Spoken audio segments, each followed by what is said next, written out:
Everyone, आप हैं किरण ma'am के साथ। कैसे हैं आप सभी? आशा करती हूँ कि बहुत ही अच्छे होंगे और मेरी वीडियोस को देख रहे होंगे, लाइक कर रहे होंगे और मेरे चैनल को सब्सक्राइब भी कर रहे होंगे। तो कैसे हैं आप सभी? आइए आज हम 9वीं कक्षा के सीबीएसई बोर्ड के हिंदी से पहला चैप्टर दो बैलों की कथा, इसकी व्याख्या करेंगे। पिछले 2 वीडियोस में मैंने इसका परिचय, लेखक का परिचय, पाठ का परिचय अपलोड किया हुआ है।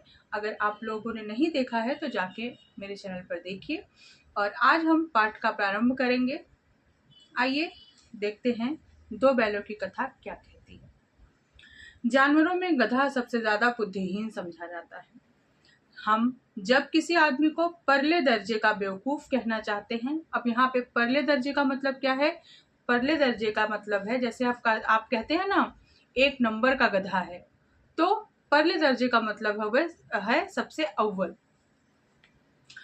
तो जब भी हम किसी व्यक्ति को एकदम श्रेष्ठ दर्जे का बेवकूफ कहना चाहते हैं तो उसे हम बड़ी ही आसानी से गधा कह देते हैं। तो जानवरों की यही एक वो है, जानवरों को इस तरह से ऐसे विभाजित कर दिया गया है। अगर किसी को बेवकूफ कहना है तो आप उसे गधा कह सकते हैं।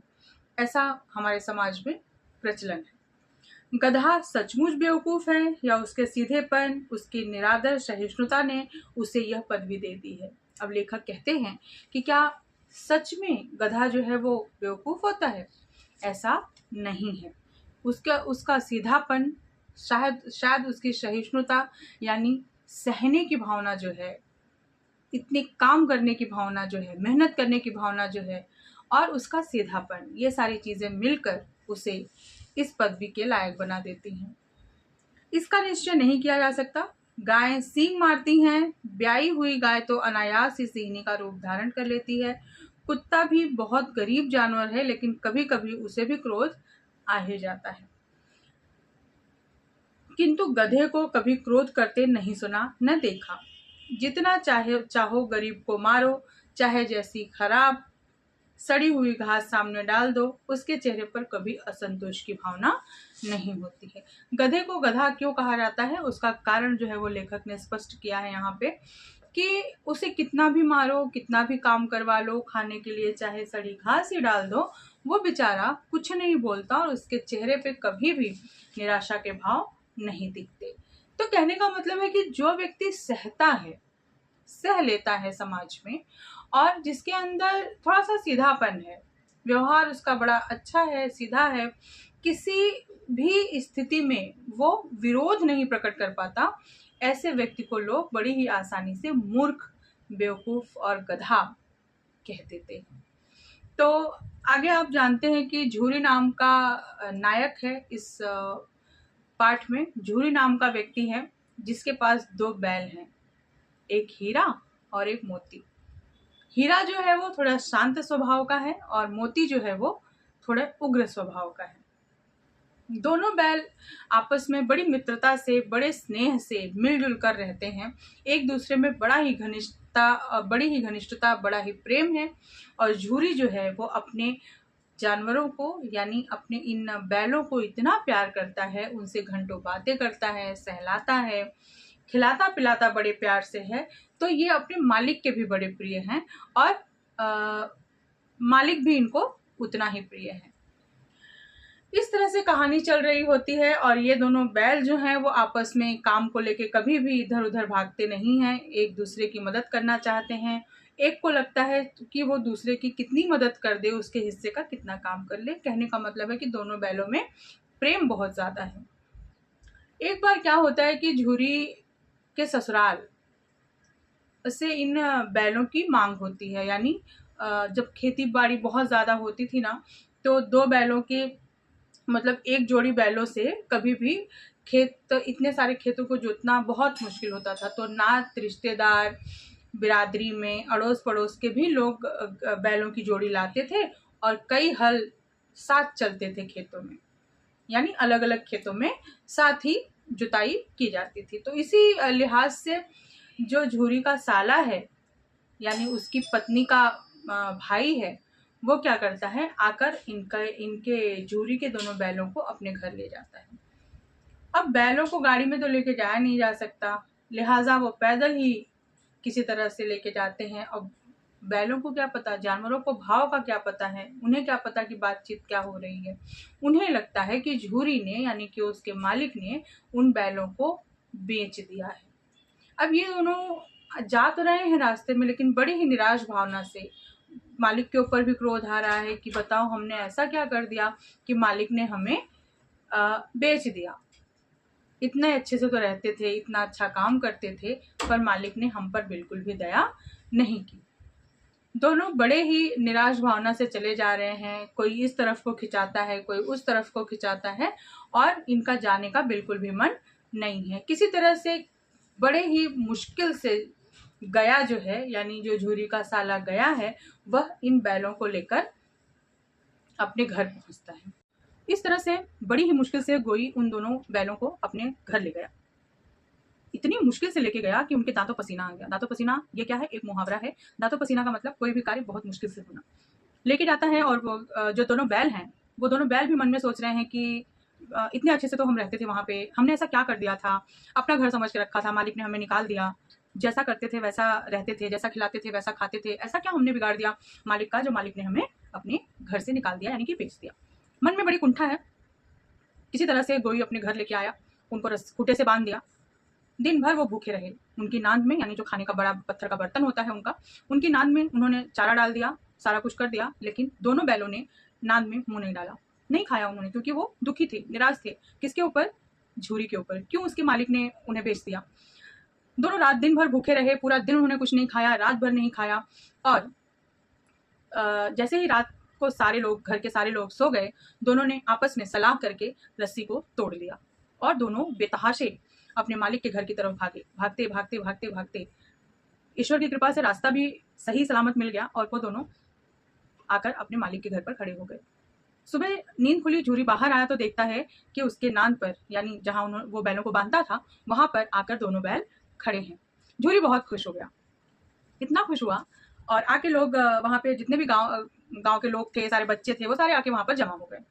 अब कोई कहता, एक बच्चे ने कहा कि ऐसे बैल किसी के पास ना होंगे, इतने प्यार करने वाले बैल जो हैं वो किसी के पास ना होंगे। तो दूसरे ने उसका समर्थन किया, यानी पहले ने जो कहा उसका साथ देते हुए, उस पर हुकारी भरते हुए दूसरे ने कहा, इतनी दूर से दोनों अकेले चले आए। तीसरा बोला, बैल नहीं है, वे उस जन्म के आदमी हैं, उनका प्रतिवाद करने का किसी को साहस न हुआ। ये बच्चे जो बातें कर रहे थे, उनका जवाब देने की किसी में क्षमता न थी। अब झूरी तो बहुत खुश हुआ, क्योंकि उनके बैल जो हैं उसके बड़े प्यारे हैं, लेकिन वहीं झूरी की पत्नी, उसने देखा तो वो तो गुस्से से तिलमिला उठी। भाई उसके मायके की बात थी, यहाँ ससुराल से बैल गए थे, मायके वालों के यहाँ वे टिके नहीं, तो एक पत्नी को तो बुरा लगेगा ही।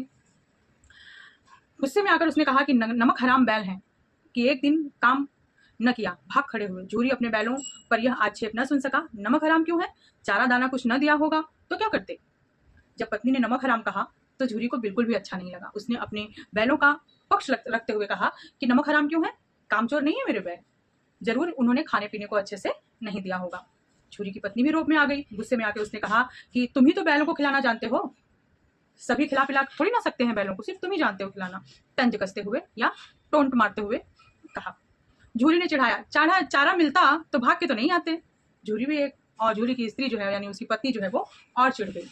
भागे किस लिए कि वे लोग तुम जैसे बुद्धुओं की तरह बैलों को सहलाते नहीं, खिलाते नहीं हैं, तो रगड़ कर जोतते भी हैं। कहती है कि तुम्हारे जैसे बुद्धू नहीं है पूरी दुनिया कि बैलों को खिलाती रहे, उसको सजाती संवारती रहे। वो लोग काम भी लेते हैं, इसलिए ये कामचोर वहां से भाग आए। गुस्से में आके जो झूरी की पत्नी है, उसने ठान लिया कि अब इनको मैं खाने को अच्छे से दूंगी नहीं, सिर्फ सूखा चारा दूंगी, देखती हूँ कि ये क्या करते हैं। अब उसका गुस्सा अपनी जगह था। दूसरे दिन झूरी का साला फिर आ गया बैलों को लेने के लिए। भाई काम है तो बैलों को लेने तो आएगा ही। दूसरे दिन फिर आया, और एक दिन पहले जितना उसने मशक्कत की थी इनको ले जाने में, अब उतनी मशक्कत करने की उसके अंदर ताकत नहीं थी। उसने क्या किया, तुरंत मोटे रस्सियों में उनको बांधा और खींचते हुए उसको ले गए। और जिस तरह से वो लोग भागे थे, उस हिसाब से उसने क्या की, पहले से और मोटी रस्सी में उसे बांध दिया। नान की तरफ ले गए बांध कर। अब ये क्या कर रहे हैं, सिर्फ सूखा भूसा दे रहे हैं, कुछ भी नहीं देते खाने को। एक दिन में ही वे, उनकी आंखों से आंसू निकलने लगे, मुंह सूख गया, खाने का मन नहीं होता, क्योंकि झूरी इतने प्यार से उनको रखता था, इतने अच्छे से उनकी सेवा करता था, सहलाता था, बातें करता था, खिलाता था, खाने को भूसे के साथ हरा चारा, चूनी, भूसा, दाना, भूसी सब देता था, और इन लोगों ने सिर्फ सूखा भूसा डाल रखा था। दोनों ने मुंह तो डाला भूख लगने के बाद, लेकिन वापस मुंह निकाल लिया, सूंघ कर यानी मुंह हटा लिया, उन्हें अच्छा नहीं लगा। ये सारी चीजें हो रही थी। यहाँ पर यह भी मतलब खुश नहीं थे, और बैल भी खुश नहीं थे। लेकिन उस परिवार की एक बच्ची होती है जो कि थोड़ी दयावान होती है, झूरी की तरह होती है। रात को खाना खाते समय वो 2 रोटी चुपके से लाती है, एक मोती को और एक हीरा को खिलाती है। दोनों बैलों को ये महसूस होता है कि चलो मालिक के जैसे कोई तो एक है ऐसा जो इनके लिए कुछ करता है। अब ये दोनों बैल सिर्फ वो एक एक रोटी के नाते और उससे उस बच्ची से मिले प्यार के नाते वहां पे टिके रहते हैं। लेकिन इनका प्लान होता है कि हम इस रस्सी को तोड़ के यहाँ से भागेंगे, नहीं तो हम नहीं रह पाएंगे। आखिरकार वो दोनों एक दिन इस मकसद में कामयाब हो जाते हैं, और बच्ची आती है तो वो देखती है कि एक मोती जो है वो हीरा के रस्सी को दांतों से काट रहा है, लेकिन इतनी मोटी रस्सी उनसे कटे कैसे। धीरे से जो बच्ची है उसने कहा कि मैं तुम दोनों को खोल देती हूँ, चली जाओ यहाँ से। पर मोती खुश हो गया, पर हीरा ने समझाया कि हम अगर अपने स्वार्थ की वजह से यहाँ से जाएंगे तो ये बच्ची जो है वो बहुत मार खाएगी, क्योंकि उसकी सगी माँ जो है वो मर चुकी होती है, और यहाँ पर उसकी सौतेली माँ है जो उसका देख रेख करती है, और मारती बहुत है, खाने को नहीं देती, अच्छे से कुछ नहीं करती। तो ये बैलों को पता था। तो हीरा जो है वो थोड़ा समझदार है, उसने अपनी समझदारी दिखाते हुए कहा, अगर हम जाएंगे तो लोग इसको जानेंगे कि इसने छोड़ दिया है हमें, तो उसे बहुत मारेंगे। वो कहती है तुम जाओ, मेरी चिंता मत करो। वो धीरे से रस्सी को खोलकर जाकर घर में चिल्लाने लगती है, अरे दोनों बैलों ने रस्सी तोड़ दी, बैलों ने रस्सी तोड़ दी। और जैसे ही रस्सी उसने खोली, दोनों बैल जो है वो भाग निकले। हीरा और मोती वहां से भाग निकले। भागते भागते भागते रात के अंधेरे में वो एक मैदान को लांघते हुए खेतों में आके पहुंचते हैं। खेत में आके पहुंचते हैं, वहां पे हरी भरी मटर खूब बोई है। पहले तो जी भर के वे मटर को खाते हैं, मटर के खेत को खाली कर देते हैं, और कुछ देर के बाद उन्हें ऐसा लगता है कि जैसे कोई सांड जो है वो उनकी तरफ चला आ रहा है जबरदस्त। अब दोनों ने सोचा कि मिलके इसको, डर तो गए लेकिन दोनों ने मिलकर ठाना कि इसको तो भगा के रहेंगे। इतने में सांड नजदीक आता है, दोनों उससे मुठभेड़ करते हैं। वो हीरा को मारने चलता है तो मोती उसे पीछे से मारता है। जब वो उसकी तरफ घूमता है तो हीरा उसे मारता है। अब सांड को एक समय में एक के साथ लड़ने की तो आदत थी, लेकिन एक समय में 2 लोगों से लड़ने की आदत सांड के अंदर नहीं थी। अंततः दोनों ने इतना परेशान किया उसे कि वो भाग गया वहां से। फिर दोनों खुश होकर दोनों ने फिर से मटर के खेत में खूब मटर खाई, और इतने में कुछ लोग वहां पे आए और उन्होंने देखा कि उनका पूरा खेत जो है वो खाली कर दिया गया है। उन्होंने दोनों को लाठी से बहुत पीटा और वहां से ले जाकर काजी खाने में बंद कर दिया। वे जाते हैं तो काजी खाने में यूं ही वो बंद कर दिए जाते हैं। अब उनको तो वहां पर जाकर देखते हैं तो वहां पे घोड़े, खच्चर, मतलब तरह तरह के प्राणी वहां पर बांधे हुए हैं। काजी हाउस ऐसा एक स्थान होता है जहाँ पे जो छुटैल प्राणी रहते हैं उनको लेके जाया जाता है, उनको कुछ पैसे में वहां पे बेच दिया जाता है। वे क्या करते हैं, सस्ते दामों में जानवरों को खरीदते हैं और उनकी नीलामी बाजार लगाकर करते हैं। काजी हाउस में ना तो उन्हें खाने के लिए दिया जाता है, ना कुछ पानी दिया जाता है, कुछ भी नहीं। सारे जानवर मरे हुए पड़े हैं, किसी के मुंह से आवाज नहीं निकल रही है, इतना भूखों मर रहे हैं। हीरा और मोती बहुत पछताते हैं, उनको लगता है कि शायद तो हम यहीं ठीक थे, कम से कम उसके यहाँ सूखा भूसा तो मिलता था, वो प्यारी बच्ची लाके 2 रोटी तो खिला जाती थी, यहाँ तो पानी भी मुयस्सर नहीं है। अच्छा, मोती ने क्या किया, धीरे धीरे उस दीवार थोड़ी कच्ची थी, उसने धीरे धीरे अपने सींगों से मार मार के उस दीवार को तोड़ने की कोशिश की। उसने सोचा कि हम क्या करेंगे, भाग जाएंगे यहाँ से। मारते मारते उसने दीवार को थोड़ा सा, एक हिस्सा दीवार का टूटा। इतने में जब उसने देखा कि मतलब जब वहां के मालिक को, काजी हाउस के मालिक को पता चला कि दीवार गिरी है, वो आता है और उसको मोती वहां पे खड़ा मिलता है, मोती को बांध देता है रस्सी से, बांध के चला जाता है। अब क्या हो, मोती ही थोड़ा उग्र स्वभाव का है, वही कुछ करता, उसे बांध दिया गया है। फिर थोड़ी देर बाद हीरा ने कहा कि मरना तो है ही, क्यों ना अपने बचने की कोशिश करके मारा जाए। वो क्या करता है, जाके, हीरा तो बंधा हुआ था, मोती तो बंधा हुआ था, हीरा ने जाके सींग से मारते मारते मारते मारते उस दीवार को गिरा दिया। और जैसे ही दीवार गिरी, सारे जो जानवर थे वो भाग गए। उसने क्या किया, पहले सारे जानवरों को, क्यों, जैसे ही दीवार गिरी, जितने भी जानवर वहां पे थे, बकरी, भैंसे, वो सारे जल्दी जल्दी वहां से भाग गए। कुछ गधे थे वहां पे जो वहीं के वहीं खड़े थे। हीरा ने उनसे पूछा कि तुम लोग क्यों नहीं भागना चाहते। तो उसने कहा कि अरे क्या ही हर्ज पड़ता है, क्या ही फर्क पड़ता है, पकड़े गए तो बहुत मारे जाएंगे, इससे अच्छा यहीं पड़े रहेंगे। आलसी गधे थे, नहीं जा रहे थे। अब हीरा भी कैसे भागता, क्योंकि मोती वहां पर फंसा हुआ था, वो मोटी रस्सी से बंधा हुआ था, वो बिना उसके वो जाता नहीं, क्योंकि दोनों में घनिष्ठ मित्रता और अपनत्व था। आधी रात हुई। हीरा ने सींग से ढकेलते ढकेलते गधों को बाड़े से बाहर निकाल दिया, यानी जो वहां पे वो घर था वहां से। और मोती ने हीरा से कहा कि हीरा, मैं तो बंधा हुआ हूँ, तुम यहाँ से चले जाओ, एक की भी जान बची तो अच्छा होगा। हीरा ने कहा, तुम मुझे इतना स्वार्थी समझते हो? मैं अपने मित्र को, अपने दोस्त को यूं मुसीबत में छोड़ के चला जाऊंगा? कभी नहीं। तो उसने कहा कि हमने कम से कम 9 से 10 जानवरों को यहाँ से रिलीज करवा दिया, यहाँ से छुड़वा दिया, वे हमें आशीर्वाद देंगे, सब अच्छा ही होगा। सुबह हुई। गिरी दीवाल देखकर वहां का मुंशी जो है, वहां का चौकीदार, वो दोनों दौड़ते हुए आए। अब यहाँ पे लेखक कहते हैं कि बताने की बात नहीं है, हीरा मोती की खूब मरम्मत हुई, बहुत मारे गए दोनों, और दोनों को बांध दिया गया। 1 हफ्ते बाद ना कुछ खाने मिला ना कुछ पीने, ठठरियां निकल आई थी उनकी, यानी हड्डी दिखने लगी थी उनकी। 1 हफ्ते बाद 60-70 आदमी वहां पे जमा हुए और दोनों को ले जाकर वहां पर खड़ा कर दिया गया।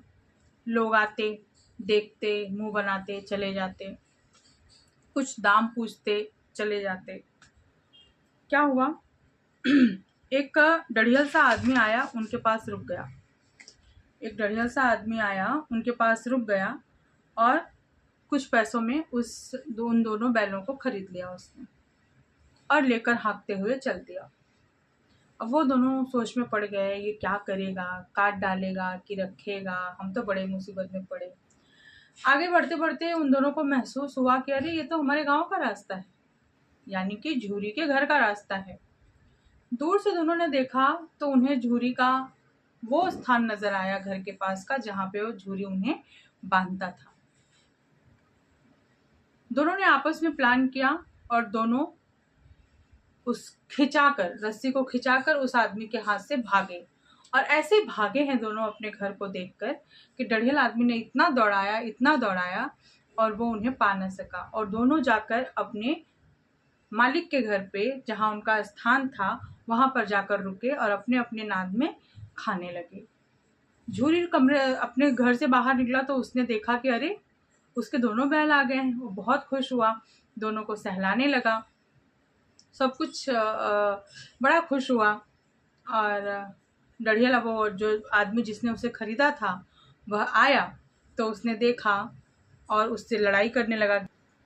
उस डढ़ियल व्यक्ति ने, जो उसे खरीद कर लाया था, उनको जबरदस्ती पकड़ने चला। तो यहाँ पर झूरी ने उन्हें रोका कि ये मेरे बैल हैं, तुम इन्हें जबरदस्ती नहीं ले जा सकते। डढ़ियल ने कहा, कैसे तुम्हारे बैल हैं? मैं तो इन्हें नीलामी से खरीद कर लेके चला आ रहा हूँ। झूरी ने कहा कि ये दोनों बैल मेरे हैं और इसका सबूत यह है कि ये मेरे दरवाजे पे खड़े हैं। किसी का अख्तियार है कि इनको नीलाम कर देगा? डढ़ियल व्यक्ति जबरदस्ती मोती को बैलों की रस्सी पकड़ने चला। मोती ने उसे सींग से मारा और दौड़ा लिया। डढ़ियल व्यक्ति दौड़ता रहा और मोती दौड़ाते दौड़ाते उसे गांव के बाहर छोड़कर आया और किसी जीते हुए विजयी शूरवीर व्यक्ति की तरफ रास्ता रोके खड़ा रहा कि इधर एंट्री नहीं हो सकती। अब वो डढ़ियल व्यक्ति दूर खड़ा हुआ, गालियां देने लगा, पत्थर फेंकने लगा, बुरा भला कहने लगा, लेकिन मोती जब तक वह चला नहीं गया वहां से, तब तक वो लौटा नहीं। लौट के आया और दोनों ने, हीरा मोती ने, दोनों आपस में बात करने लगे। कहते हैं कि अब आएगा तो दूर से खबर लूंगा, देखूं कैसे ले जाता है। हीरा कहता है, अगर गोली मरवा दे तो? कहता है, मर जाऊंगा पर उनके काम तो ना आऊंगा। हमारी जान को कोई जान नहीं समझता, इसलिए कि हम इतने सीधे हैं। जरा देर से नानों में खली, भूसा, चोकर और दाना भर दिया गया और दोनों मित्र खाने लगे। झूरी खड़ा दोनों को सहला रहा था और 20 लड़के तमाशा देख रहे थे। सारे गांव में उत्साह सा मालूम होता था। बड़े खुशी से दोनों वहां रहने लगे। झूरी ने आके नान में अच्छे से सब कुछ मिला दिया, चारा बना दिया। दोनों ने बड़े प्रेम से खाया, बहुत दिन के भूखे थे। उसी समय मालकिन ने आकर दोनों के माथे चूम लिए, यानी मालकिन को भी एहसास हो गया अपनी गलती का। तो ये थी इस कहानी की व्याख्या। इस कहानी को लिखने के पीछे राइटर के दिमाग में जो विषय था वो आज उस समय आज़ादी की लड़ाई चल रही थी, तो कुछ कुछ जगहों पे उन्होंने जिन वाक्यों का प्रयोग किया है उसमें आपको आज़ादी की लड़ाई से मिले कुछ चीज़ों का तत्व समझ में आएगा। जैसे कि उसमें एक वाक्य आया है, जोर तो मारता ही जाऊंगा चाहे कितने ही बंधन पड़ते जाएं। तो यहाँ पे इसका कहाँ से जुड़ाव था? स्वतंत्रता आंदोलन से, कि भगत सिंह और चंद्रशेखर आजाद जैसे क्रांतिकारियों ने बलिदान दिया जिससे लाखों भारतीयों में आज़ादी की प्रेरणा जगी। तो इस वाक्य का जुड़ाव यहाँ पर था। दूसरा वाक्य है, मर जाऊंगा पर उनके काम तो ना आऊंगा। भारतीय जनता के मन में ब्रिटिश शासन के प्रति विद्रोह धीरे धीरे गहराता जा रहा था। हमारी जान को कोई जान ही नहीं समझता, ये तीसरा वाक्य है। उसे कहाँ जोड़ते हैं हम स्वतंत्रता आंदोलन से, कि ब्रिटिश साम्राज्य बहुत शक्तिशाली था, फिर भी स्वतंत्रता सेनानियों ने साहस पूर्वक उसका सामना किया। दोनों मित्रों की आंखों में रोम रोम विद्रोह भरा हुआ था। इस वाक्य का लेखक ने प्रयोग किया है जो सीधा स्वतंत्रता आंदोलन के से जुड़ता है। दास्ता यानी कि अधीनता, किसी की नौकरी, किसी के नौकर होना। दास्ता के काल में भारतीयों के प्राण, सम्मान और अधिकारों की कोई महत्ता नहीं थी। इतना तो हो ही गया कि 9-10 प्राणियों की जान बच गई, वे सब तो आशीर्वाद देंगे।